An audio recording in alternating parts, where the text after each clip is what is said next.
Smoothies में seeds का इस्तेमाल करना सात्विक आहार के हिसाब से सही है? कोई भी चीज गलत या सही नहीं होती है कल्पिता। अगर हम सीड्स भी लेते हैं तो ये राजसिक फूड होते हैं, ये फूड राजसिक फूड के अंतर्गत आते हैं जी। तो जैसे हमारे बहुत सारे सीड्स हैं, जैसे चिया सीड्स हैं, सेसमे सीड्स या जिसको तिल बोल सकते हैं, फ्लैक्स सीड्स हैं, पंपकिन सीड्स हैं, देन गार्डन ट्री सीड्स जिसको हालिम भी बोलते हैं। तो ऐसे बहुत सारे सीड्स हैं जो रेगुलर यूज में हमें जरूर से खाना चाहिए, क्योंकि इन सीड्स में बहुत ही प्रचुर मात्रा में विटामिन और मिनरल्स पाए जाते हैं, स्पेसिफिकली आयरन, कैल्शियम। जैसे अब गार्डन ट्री सीड या जिसको हम हालिम कहते हैं और मराठी में इसको आड़िव भी बोलते हैं जी। ये इसके 100 ग्राम में 100 मिलीग्राम आयरन होता है। ये इतना न्यूट्रिशनली डेंस है, मतलब अगर किसी को आयरन की डेफिशिएंसी है, हीमोग्लोबिन कम है, तो ऐसे में उनको आड़िव के लड्डू या हालिम के लड्डू अगर देते हैं उसको कोकोनट के साथ बना के तो बहुत ही फायदेमंद होते हैं। तो कोई भी चीज बुरी या अच्छी नहीं है, लेकिन स्मूदीज में आप अगर मेरे से पूछोगे कि स्मूदीज में हमें सीड्स डालना चाहिए तो मेरा उत्तर होगा नहीं। क्यों नहीं? क्योंकि क्या होता है कि कोई फल और सब्जियां और सीड्स, इन तीनों का जो डाइजेशन टाइम होता है वो अलग अलग है।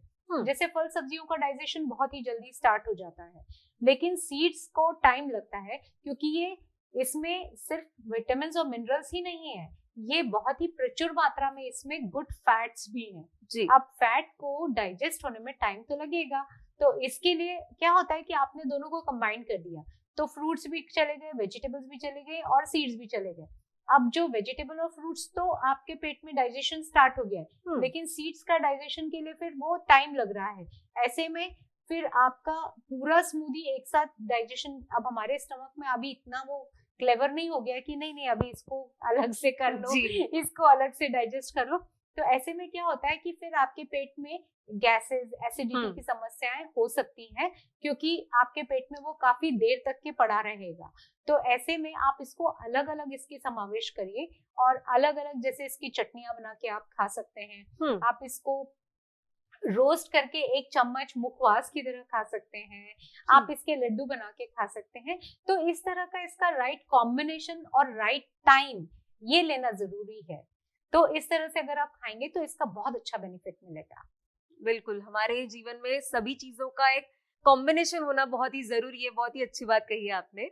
मैम, ये तो हो गई ब्रेकफास्ट की बातें, पर मैं आपसे पूछना चाहूंगी कि लंच, अगर सात्विक भोजन के हिसाब से हम देखें तो क्या लंच हमें हेवी करना चाहिए या लाइट रखना चाहिए, और उसमें कौन कौन सी चीजों का समावेश करना चाहिए?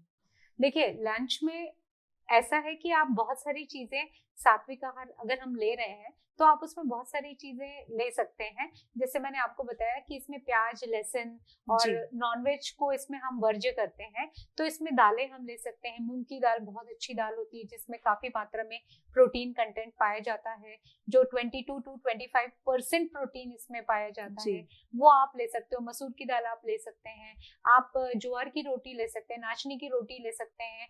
हरी पत्तियों वाली सब्जियों का समावेश करना बहुत ज्यादा जरूरी है। और अगर इस तरह से हम खाना खाएंगे तो डेफिनेटली हमारे इसको हम सात्विक आहार की श्रेणी में गिन सकते हैं। और इस तरह से देखिए, हैवी या लाइट, या आपकी क्या आपकी फिजिकल एक्टिविटी क्या हो रही है, आप कितना आपका शारीरिक श्रम है, उसी हिसाब से हमें खाना चाहिए। क्यों? तो डाइटिशियन ने बताया है इसलिए ये सारी चीजें खानी है, ऐसा नहीं। अगर आपको कितनी भूख है उसी हिसाब से आपको खाना चाहिए। पहला नियम सात्विक आहार का ये होना चाहिए कि जितनी भूख रहे उतना ही खाओ। आपको चाहे कितना भी न्यूट्रिशन मिल रहा हो, लेकिन भूख से ज्यादा खाओ मत। तो इसके लिए आप दाल चावल, सब्जी, रोटी इस तरह से आप खा सकते हो। सलाद का समावेश करना बिल्कुल भी नहीं भूलना चाहिए। तो सलाद में आप ककड़ी ले सकते हैं, गाजर ले सकते हैं, आप टमाटर ले सकते हैं। प्याज को आपको अवॉइड करना है तो आपको अवॉइड कर सकते हैं। तो इस तरह से आप उसके ऊपर नींबू डाल सकते हैं। नमक जनरली आप थोड़ा अवॉइड करिए, ताकि बहुत सारे लोगों को जो ब्लोटिंग की समस्या होती है या वाटर रिटेंशन का प्रॉब्लम होता है तो वो कम हो जाएगा, और पेट आपका ठीक होना ही होना है। सैलेड आप खा रहे हैं तो वजन कम होगा, क्योंकि ये नेगेटिव कैलोरीज की तरह काम करता है।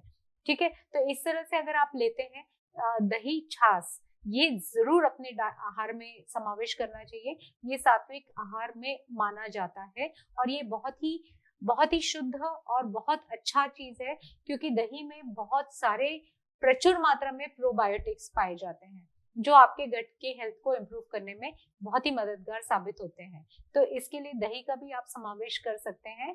आप छाछ को इसको बना के आप लेंगे तो ज्यादा आपको बेनिफिट मिलेगा जी। तो इस तरह से आप अपनी डाइट में ये सारी चीजें ले सकते हैं। साथ में जैसे मैंने आपको बताया कि अगर आपको कोई पर्टिकुलर बीमारियां हैं, जैसे आपको ब्लड प्रेशर कम करना है या कोलेस्ट्रॉल कम करना है, तो ऐसे में आप कुछ विशेष प्रकार की चटनियां हैं वो भी ले सकते हैं कि जैसे आप अलसी की चटनी है या आप कारड़े की चटनी है जो सैफलावर की चटनी होती है, तो ये हार्ट हेल्दी चटनियां हैं। तो इसमें कम नमक और कम मिर्ची डाल के इसका हल्का इसको भूंज के और इसकी चटनियां बना के, और अगर हमने अपने रोटी के साथ इसको खाया तो ये ना सिर्फ आपको अच्छा फैट देगी, साथ में आपके हार्ट के हेल्दी ओमेगा 3 फैटी एसिड्स भी आपको देगी, तो वो आपके लिए बहुत अच्छा होता है। तो इस तरह से पूरा कॉम्बिनेशन करके अगर हम खाते हैं तो बैलेंस खाते हैं, तो इसको हम बैलेंस डाइट के साथ सात्विक भी कह सकते हैं, क्योंकि इस तरह से डेफिनेटली आपके मन को भी संतुष्टि मिलेगी। जी मैम, अभी आपने बताया कि प्याज और लहसुन नहीं खाया जाता सात्विक भोजन में, तो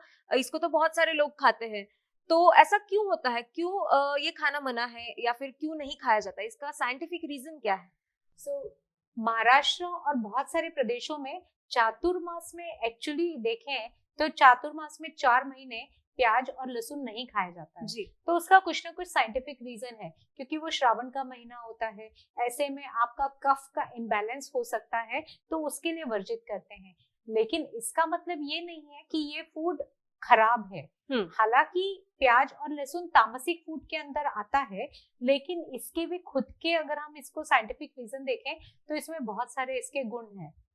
जैसे आपने प्याज और लहसुन की बात करें तो प्याज और लहसुन में सल्फर की प्रचुर मात्रा पाई जाती है जी। और बहुत सारे रोग, जैसे आपको सर्दी जुकाम नजला, इससे अगर बचना है तो प्याज का रस शहद में डाल के पिलाया जाता है।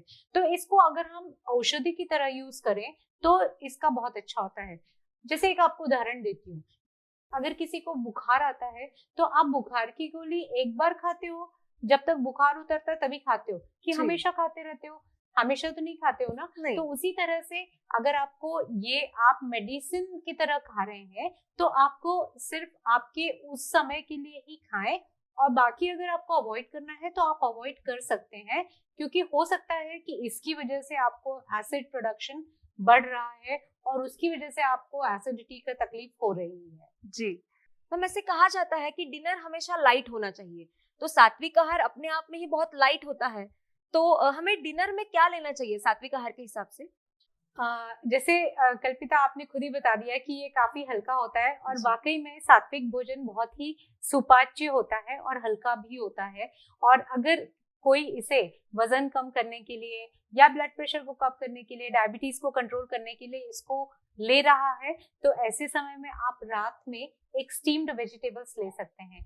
अब इस स्टीम्ड वेजिटेबल्स में क्या होता है कि आपको कोई भी प्रकार का फैट नहीं मिलता, तो ऐसे में आप उसमें नारियल डाल सकते हैं, आप मूंगफली भून के उसका थोड़ा दरदरा पाउडर बना के वो आप डाल सकते हो टेस्ट के लिए। आप उसमें एक आधी हरी मिर्ची का समावेश भी कर सकते हो। उसको टॉस करने के लिए आप हल्का सा घी आप उसमें डाल सकते हैं, जीरा आप उसमें डाल सकते हैं। तो इस तरह से अगर आपने एक बोल सब्जियां खाई तो ये आपको काफी न्यूट्रिशनली डेंस आपको फाइबर देगी और विटामिन और मिनरल्स भी देगी। और जैसे प्रोटीन्स की बात करें तो अगर हमने सिंगदाना उसमें डाला है तो सिंगदाने में काफी अच्छी मात्रा में प्रोटीन होता है, तो वो भी आपको मिल जाएगा। और अगर आप घी में उसमें ले रहे हैं तो वो आपको घी भी मिल जाएगा। ये एक हो गया। आप अगर सूप, अगर आप पूरा खाना खाना चाह रहे हैं तो आप सब्जियों का सूप ले सकते हैं। जैसे आप दूधी या जिसको लौकी भी कहते हैं, लौकी, टमाटर, गाजर, चुकंदर, इन सब सब्जियों को मिला के आप सूप बहुत अच्छा बना सकते हैं और बहुत ही टेस्टी होता है, हेल्दी होता है और स्वास्थ्य को बहुत अच्छा रखने के लिए बहुत जरूरी है। ये आप ले सकते हैं। और उसी के साथ में अगर आपको भूख है तो आप जौ का दलिया खा सकते हैं, आप गेहूं का दलिया भी खा सकते हैं, मूंग की पतली दाल के साथ खा सकते हैं, आप पालक की दाल और भाकरी भी खा सकते हैं, ज्वार की रोटी खा सकते हैं। ध्यान रखिए कि बहुत सारी चीजें ना खाइए, सिर्फ 2 ही चीज, जैसे अगर आपने रोटी और सब्जी ये खा लीजिए, या आप सूप और पुलाव अगर आप खाना चाहते हैं तो वो आप खा लीजिए, या आप स्टीम्ड वेजिटेबल्स उसमें जैसे मैंने आपको बताया वो, और उसके साथ में आप कुछ मूंग की दाल का चिल्ला या डोसा, जी इस टाइप की चीजें आप ले सकते हैं। लेकिन ये फिर से मैं आपको बताना चाह रही हूँ कि ये सबके लिए इस तरह का डाइट नहीं है। अगर विशेष आपको वजन कम करना है, डायबिटीज कंट्रोल करना है या ब्लड प्रेशर कंट्रोल करना है, तो उनके लिए तो ये बहुत ही फायदेमंद है।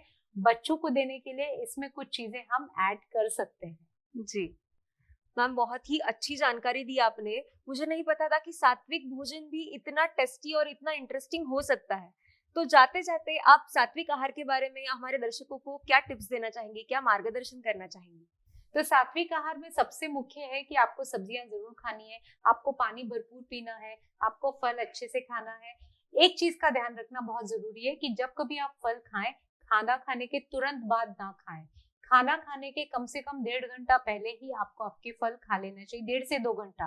रात को सोने के कम से कम 3 घंटा पहले आपको खाना खत्म कर लेना है। हल्का सुपाच्य खाना तो आपको लेना ही लेना है। ये कुछ नियम है जो हमें फॉलो करना है। दिन भर में आप चाहें तो 1 गिलास दूध ले सकते हैं, और अगर आप चाहें तो इसमें आप हल्की बादाम की गिरी भिगो के वो भी ले सकते हैं, तो वो भी सात्विक आहार में माना जा सकता है। और साथ में दालों का समावेश आप करना चाहिए, और जो हल्के हल्के जो हमारी कॉन्डिमेंट्स एंड स्पाइसेस हैं उसका हम यूज कर सकते हैं थोड़ी बहुत मात्रा में। जैसे हल्दी बहुत ही अच्छी एक हमारे किचन में पाया जाने वाला ये एंटीसेप्टिक, एंटीबायोटिक, एंटीबैक्टीरियल ये प्रॉपर्टीज इसमें पाई जाती है, तो उसका तो समावेश हम कर ही रहे हैं। फिर काली मिर्च हम थोड़ी बहुत यूज कर सकते हैं, जिसमें हमको पेपरिका मिलता है, और वो करक्यूमिन, हल्दी का जो करक्यूमिन एंटीऑक्सीडेंट है उसको एब्जॉर्ब करने में भी मदद करता है। सो इस तरह के जो मसाले हैं इसका अगर हम समावेश करते हैं तो डेफिनेटली हमारा पेट भी ठीक रहेगा, हमारा मन मस्तिष्क भी ठीक रहेगा, और हम पूरा एक सात्विक और बैलेंस डाइट हम फॉलो कर पाएंगे। जी बहुत बहुत शुक्रिया, आप यहाँ पर आई, आपने इतनी अच्छी जानकारी दी और सात्विक आहार के बारे में इतनी अच्छी चीजें बताई, इसके लिए आपका बहुत बहुत शुक्रिया। धन्यवाद। दोस्तों, आज हमने जाना कि सात्विक भोजन वाकई में हमारी सेहत के लिए कितना जरूरी है। ऐसी ही महत्वपूर्ण बातें जानने के लिए हम मिलते रहेंगे सात्विक भोजन के अगले एपिसोड में। तब तक अपना ख्याल रखिए और हमें इजाजत दीजिए।